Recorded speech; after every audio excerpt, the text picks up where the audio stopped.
Moi taas! Veera tulee siis niinku kohta. Ja niin. Ja nyt me ollaan täällä maastossa. Tule Ruska!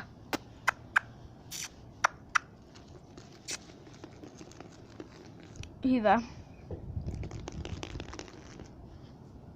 Ruskan mä päästin tuolle pellolle pikkusen juoksentelee.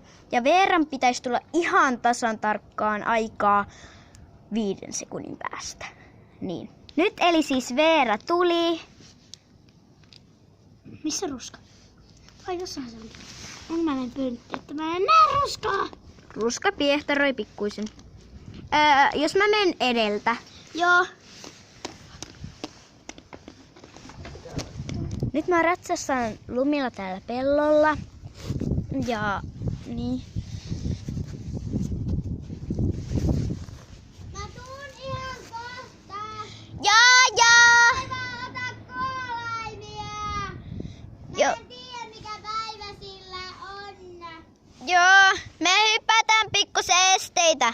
Joo, mutta toivottavasti Ruska ottaa ne, koska Ruska on aina ottanut. Joo. Woo! Hyvä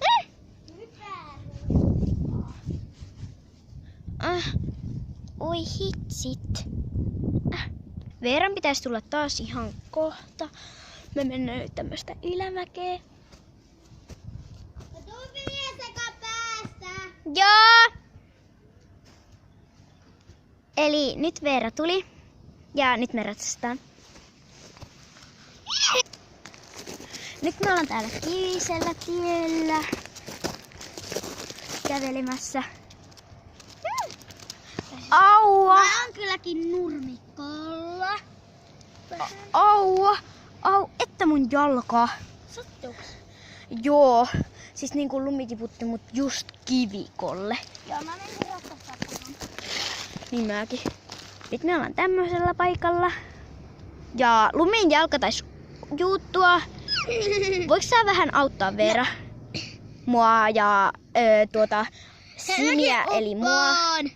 Voi hitsit! Kaiva! Kaiva! Kiitti sinne. Joo. Ruska meni taas ihan hiekkaan. Ja mä just. Joo. Nyt me siis saatiin mut sieltä mullosta. Ja se oli vähän ärsyttävää. Niin, koska no, siinä oli huono puoli se, että se on uppovaa multaa. Eikä ollutkin siinä. Niinpä. Ihan hirveen uppoavaa multaa. Niin. Ja sairaan uppoavaa multaa. Niinpä. Niin. Ja nyt me lähdetään laukkailemaan. Moikka Moi! Nähdään sitten seuraavassa videossa, tai oikeastaan 3. Moikka moi! Heippa! Kiitti kun katsoitte videon. Koko talli kiittää teitä. Heippa!